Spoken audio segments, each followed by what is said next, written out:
8वीं तक के प्राइवेट स्कूल खोलने वालों को मान्यता के लिए अब जिला शिक्षा अधिकारी कार्यालय के चक्कर नहीं काटने पड़ेंगे। प्रदेश सरकार ने नियमों में संशोधन करते हुए मान्यता प्रदान करने का अधिकार जिला परियोजना समन्वयक यानी डीपीसी को दे दिया है। अशासकीय शालाओं के लिए कक्षा 1 से 8वीं तक मान्यता अब जिला शिक्षा अधिकारी के स्थान पर जिला परियोजना समन्वयक डीपीसी द्वारा प्रदान की जाएगी। मध्य प्रदेश सरकार के द्वारा प्रकाशित राजपत्र में मान्यता संबंधी नियमों का प्रकाशन भी कराया गया है। और इस बार ये निर्देश है कि बीआरसी कार्यालय में अशासकीय शाला वाले फाइल लेकर के नहीं जाएंगे, जो पुराने वर्षों में होता था। बीआरसी स्वयं उनकी शाला में जाएंगे और जो उनका आवेदन फॉर्म उनने लॉक किया हुआ है आरटी पोर्टल में, उसके क्यूआर कोड पे अपने मोबाइल से स्कैन करेगा क्यूआर कोड को, तब उसकी पूरी फाइल खुल जाएगी ऑनलाइन। और उस फाइल में जो भी निर्देश हैं, 20 बिंदु जो निर्धारित किए हैं आरटी के तहत कि स्कूल में मान्यता के लिए, उसमें सारे कंपोनेंट की वो जांच करेगा। डीपीसी ने बताया कि अब तक 80 आवेदन नवीन मान्यता एवं मान्यता के नवीनीकरण के लिए प्राप्त हुए हैं। सभी बीआरसी को निर्देशित किया गया है कि स्कूल जाकर औपचारिकताएं पूर्ण कराएं ताकि समय पर मान्यता जारी की जा सके। बहरहाल देखना बाकी है कि इस नई व्यवस्था से मान्यता संबंधी समस्याओं का निराकरण किस हद तक हो पाता है। नगर निगम मुख्यालय सहित सभी 16 जोन कार्यालयों में 11 फरवरी को नेशनल लोक अदालत का आयोजन होगा। इस दिन टैक्स जमा करने वालों को अधिभार में छूट प्रदान करने का प्रावधान है। नगर निगम ने 48,000 बकायादारों को नोटिस जारी किए हैं ताकि वे इस अवसर का लाभ उठा सकें। नगर निगम मुख्यालय सहित सभी 16 जोन कार्यालयों में 11 फरवरी को नेशनल लोक अदालत का आयोजन होगा। नगर निगम के राजस्व उपायुक्त पीएन संखेरे ने बताया कि इसके लिए 48,000 बकायादारों को नोटिस जारी किए गए हैं। उनसे करीब 3 करोड़ रुपए टैक्स जमा कराए जाने का प्रयास है। मध्य प्रदेश शासन के निर्देश अनुसार दिनांक 11 फरवरी शनिवार के दिन लोक अदालत का आयोजन हमारे सभी संभागीय कार्यालय एवं मुख्यालय में किया जाएगा, जिसमें संपत्ति कर, जल शुल्क और डोर टू डोर में अधिभार की राशि में छूट दी जाएगी। जिसमें संपत्ति कर में हमने 48,000 लोगों को नोटिस जारी किए हैं, जिनसे हमारे को 50 करोड़ की राशि लेना है और उनको अधिभार की राशि बताई गई है कि कितनी राशि की छूट मिलेगी। इसमें जो जिनके ऊपर 50,000 तक का बकाया है उनको 100% रिबेट मिलता है अधिभार में, और 50,000 से 1 लाख तक जिनका है उनको 50%, और 1 लाख से ऊपर की राशि जिनके ऊपर बकाया है उनको 25% अधिभार में छूट मिलती है। हमारे को उम्मीद है कि इस तरह से हमारे यहाँ जो कार्य चल रहा है अभी वसूली के लिए, और लोगों को घर घर सूचित कर रहे हैं, मैसेज दे रहे हैं, मोबाइल करवा रहे हैं, उससे हमको उम्मीद है कि 5 से 6,000 लोगों के द्वारा लोक अदालत में राशि जमा की जाएगी, जो 3 से 4 करोड़ के करीब होगी। अधिकारियों ने बताया कि इस वित्तीय वर्ष में 325 करोड़ रुपए टैक्स के रूप में वसूलने का लक्ष्य तय है। अभी तक 160 करोड़ रुपए टैक्स के रूप में नगर निगम के खजाने में जमा हो चुके हैं। मोहन भागवत द्वारा जाति व्यवस्था और पंडितों को लेकर की गई टिप्पणी पर प्रगतिशील ब्राह्मण महासभा ने तीखी प्रतिक्रिया व्यक्त की है।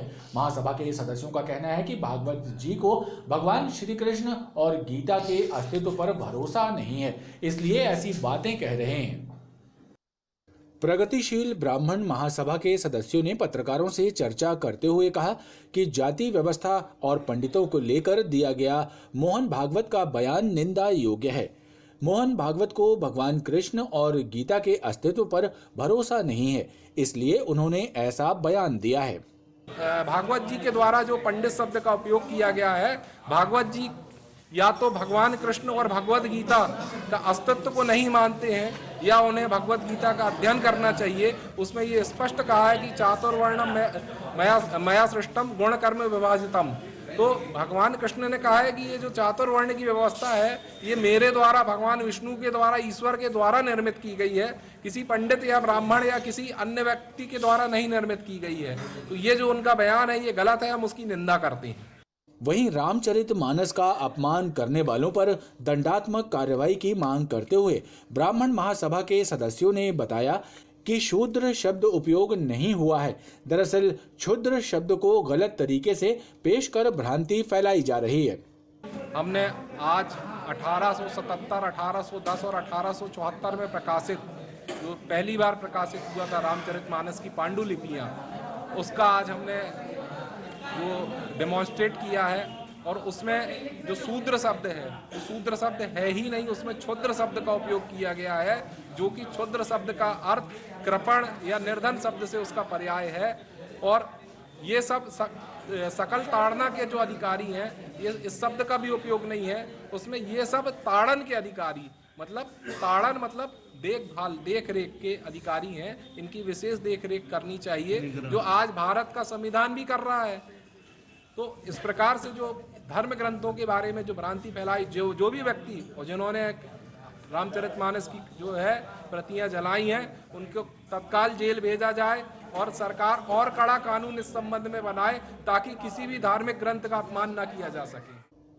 प्रगतिशील ब्राह्मण महासभा के सदस्यों ने 1820 में प्रकाशित रामचरितमानस की प्रतियां प्रदर्शित करते हुए बताया कि हिंदुओं के मुख्य धार्मिक ग्रंथ को बदनाम करने की साजिश हो रही है, जिसे कामयाब नहीं होने दिया जाएगा। परीक्षा के समय शासकीय स्कूलों के शिक्षकों को दी जा रही ट्रेनिंग चर्चा का विषय बनी हुई है। 10 दिवसीय ट्रेनिंग के कारण कक्षाओं में शिक्षक मौजूद नहीं हैं और पढ़ाई प्रभावित हो रही है। वहीं ट्रेनिंग से जुड़े अधिकारी कह रहे हैं कि परीक्षा से ज्यादा शिक्षकों की ट्रेनिंग जरूरी है। परीक्षा के समय कक्षा पहली और दूसरी के शिक्षकों को दी जा रही अंग्रेजी गणित की ट्रेनिंग चर्चा का विषय बनी हुई है। एक तरफ शिक्षक शिक्षिकाएं ट्रेनिंग ग्रहण कर रहे हैं, तो दूसरी तरफ कक्षाएं बिना शिक्षकों के चल रही हैं। पढ़ाई प्रभावित हो रही है।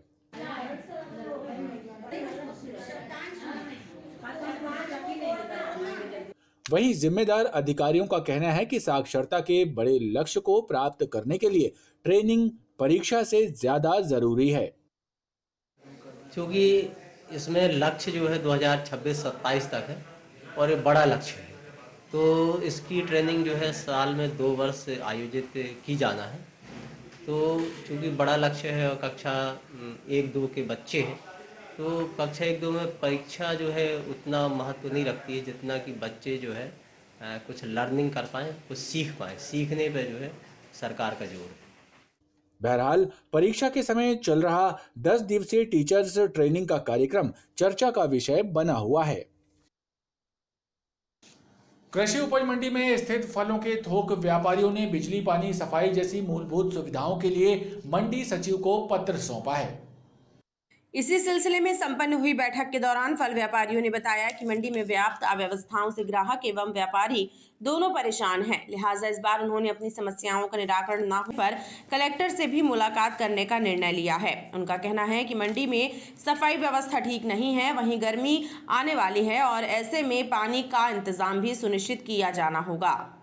इधर की साफ सफाई है, लोगों के लाइसेंस है, पानी की व्यवस्थाएं हैं, लाइट है ना, मीटिंग वगैरह। और हमारे व्यापारियों की मांग जो रहेगी वो हम उनको पूर्ण ढंग से सुनेंगे और समझेंगे और मंडी प्रशासन से निवेदन करेंगे कि हमारे व्यापारियों को कोई प्रकार का कष्ट न हो। दूध के बढ़ते दामों के विरोध में पेंशनर्स ने प्रदर्शन करते हुए जिला प्रशासन को मांग पत्र सौंपा।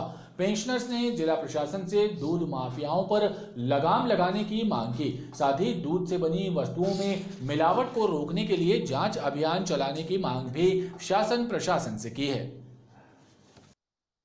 दूध के बढ़ते दामों को लेकर अब पेंशनर्स ने भी दूध माफियाओं के विरुद्ध मोर्चा खोल दिया है। पेंशनर्स एसोसिएशन के सदस्यों ने दूध के बढ़ते दामों के विरोध में प्रदर्शन किया और जिला प्रशासन के नाम मांग पत्र सौंपा। पेंशनर्स ने प्रशासन से दूध माफियाओं पर लगाम लगाते हुए दूध के दामों को कम कराए जाने की मांग की है। साथ ही दूध से बने खाद्य पदार्थों में मिलावट रोकने जांच अभियान चलाए जाने की मांग भी की है। अगर इस पे यथा समय कार्रवाई जिला प्रशासन ने नहीं की, डेयरी वालों की मनमानी पर रोक न लगी, तो इस बात को हम माननीय मुख्यमंत्री जी के समक्ष उठाएंगे और कहेंगे कि अब आने वाला वक्त आपके चुनाव का है। यदि दूध पे आपने कोई नियंत्रण नहीं लगाया, ये मनमानी ऐसे ही अगर चली, तो हमें बेबस होके 50 लाख हमारे पेंशनर्स परिवार, मध्य प्रदेश के 50 लाख पेंशनर्स परिवार हम आपको सपोर्ट नहीं करें। शहपुरा के भमकी में स्थित शारदा डेयरी के संचालक द्वारा मिलावटी दूध बेचने के मामले में अपर कलेक्टर न्यायालय ने डेयरी संचालक पर 20,000 रुपए का जुर्माना लगाया है और साथ ही ये निर्देश दिए हैं कि जुर्माना न जमा किए जाने की स्थिति में उससे भू राजस्व बकाया के रूप में वसूली की जाए। अपर कलेक्टर विमलेश सिंह के न्यायालय में शारदा डेयरी का मामला सामने आया था। प्रस्तुत दस्तावेजों के अनुसार जुलाई 2021 में डेयरी की जांच की गई थी और 2 लीटर दूध क्रय कर उसकी सैंपलिंग जांच के लिए प्रयोगशाला भेजी गई थी, जहां जांच के दौरान दूध की गुणवत्ता अमानक पाई गई। इस आधार पर खाद्य एवं सुरक्षा प्रशासन की ओर से डेयरी संचालक ब्रजेश पटेल के विरुद्ध मामला अपर कलेक्टर न्यायालय में प्रस्तुत किया गया, जिस पर सुनवाई करते हुए न्यायालय की ओर से ब्रजेंद्र पटेल पर 20,000 रुपए का जुर्माना लगाया गया। शारदा डेयरी करके है हमारे पास, खाद्य सुरक्षा अधिकारी के द्वारा प्रकरण हमारे पास भेजा गया था, जिसमें NFA कम पाए जाने से अमानक स्थिति उत्पन्न होने से हमारे पास एक केस दर्ज हुआ है। परीक्षण उपरांत इसमें 20,000 का जुर्माना संबंधित फर्म के ऊपर अधिरोपित किया गया है। आधारताल थाना क्षेत्र के अंधेरी बाग इलाके में अवैध शराब की बिक्री की सूचना पर पुलिस ने छापामार कार्रवाई की। इस दौरान पुलिस ने आधा दर्जन से ज्यादा घरों की सर्चिंग की। हालांकि इस दौरान पुलिस को कुछ भी बरामद नहीं हुआ। पुलिस के इस तलाशी अभियान से हड़कंप मचा रहा। आधारताल थाना क्षेत्र के अंधेरी बाग में पुलिस ने अवैध शराब की बिक्री की सूचना पर छापामार कार्रवाई की। आधारताल CSP के मार्गदर्शन में थाना पुलिस ने क्षेत्र के आधा दर्जन से ज्यादा घरों की तलाशी ली, जिससे हड़कंप मच गया। CSP आधारताल प्रियंका कचराम ने बताया कि मुखबिर से मिली सूचना के आधार पर तलाशी अभियान चलाया गया, लेकिन मौके पर कुछ भी बरामद नहीं हुआ। यहाँ पर अवैध शराब बेचने की सूचना प्राप्त हुई थी। इस सूचना पर से थाना आधारताल स्टाफ के साथ यहाँ पर अभी हमने दबिश दी। यहाँ पे करीब 6 परिवार हैं जिनके विरुद्ध सूचना प्राप्त हुई थी कि ये जो है कच्ची शराब का जो है विक्रय करते हैं। तो यहाँ पर दबिश दी गई, सभी घरों में देखा गया और वैसे किसी प्रकार की अभी हमें यहाँ से कोई सामग्री प्राप्त नहीं हुई। पुलिस द्वारा किए गए इस सर्चिंग अभियान को लेकर कुछ लोगों द्वारा विरोध दर्ज कराया गया है। क्राइम ब्रांच थाना कोतवाली और थाना पाटन की संयुक्त टीम ने 3 वाहन चोरों को गिरफ्तार किया है। इनसे चोरी किए हुए 8 दोपहिया वाहन बरामद किए गए हैं, जिसकी कीमत लगभग 4 लाख रुपए है। शहर और ग्रामीण क्षेत्रों से दोपहिया वाहनों की चोरी करने वाले 3 शातिर वाहन चोरों को पुलिस ने गिरफ्तार किया है। क्राइम ब्रांच की टीम ने कोतवाली थाना और पाटन थाना पुलिस के साथ मिलकर इन वाहन चोरों से अलग अलग क्षेत्रों से चोरी किए हुए 8 दोपहिया वाहन जब्त किए गए हैं, जिसका मूल्य 4 लाख रुपए है। पुलिस अधिकारियों ने बताया कि गलगला टोरिया निवासी सुजन खनोरिया और गुरंदी बाजार में रहने वाले अर्जुन सोनकर को कोतवाली पुलिस ने चोरी किए हुए दोपहिया वाहनों के साथ गिरफ्तार किया। इनसे कुल 6 दोपहिया वाहन बरामद हुए हैं। मुखबिर की सूचना पर पाटन, कोतवाली और क्राइम ब्रांच की संयुक्त टीम ने अर्जुन, सुजल एक एवं अन्य उसके साथी के साथ मिलकर 8 मोटरसाइकिलें बरामद की हैं। ये उन्होंने शहर और देहात के विभिन्न थानों से अलग अलग जगह से उन्होंने चुराई हुई थी। इसी प्रकार पाटन पुलिस और क्राइम ब्रांच की टीम ने बेलखेड़ा निवासी गणेश लोधी को दोपहिया वाहनों की चोरी के मामले में गिरफ्तार करते हुए इसके कब्जे से चोरी किए हुए 2 दोपहिया वाहनों की बरामदगी की है। माणोताल थाना अंतर्गत दीक्षित कॉलोनी में किराए के मकान में रह रहे 21 वर्षीय युवक ने आत्महत्या कर ली। इस घटना की जानकारी मृतक के साथियों ने पुलिस को दी, जिसके बाद पुलिस मौके पर पहुंची और उसके शव को पोस्टमार्टम के लिए भेज दिया। माणोताल थाना क्षेत्र के अंतर्गत दीक्षित कॉलोनी में किराए का मकान लेकर रह रहे 21 वर्षीय एक छात्र ने अपने कमरे में फांसी लगाकर आत्महत्या कर ली। मृतक का नाम खुशबू परस्ते था, जो कुंडम का रहने वाला था। खुशबू परस्ते यहाँ अपने कुछ साथियों के साथ रहा करता था। सुबह उसके साथियों ने खुशबू परस्ते को फांसी के फंदे पर झूलते पाया, जिसके बाद पुलिस को घटना की जानकारी दी। खबर मिलने के बाद पुलिस मौके पर पहुंची और शव को पोस्टमार्टम के लिए मेडिकल भेजा। आया और दरवाजा खटखटाया, खुलवाने वाला था, मतलब दरवाजा खोले करके, तो वो नहीं सुन रहा था। मैं चिल्लाया, चिल्लाने के बाद फिर मैं जाके खिड़की से देखा सर जी, तो वो फांसी पे लटका हुआ था। क्या कारण हो सकता फांसी लगाने, कुछ समझ में आया आपकी?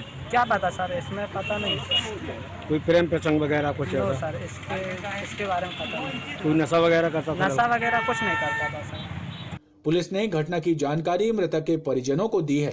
साथ ही मर्ग कायम कर घटना के कारणों की जांच शुरू कर दी है। खबरों का ये क्रम लगातार जारी है। आप देखते रहिए BTV न्यूज।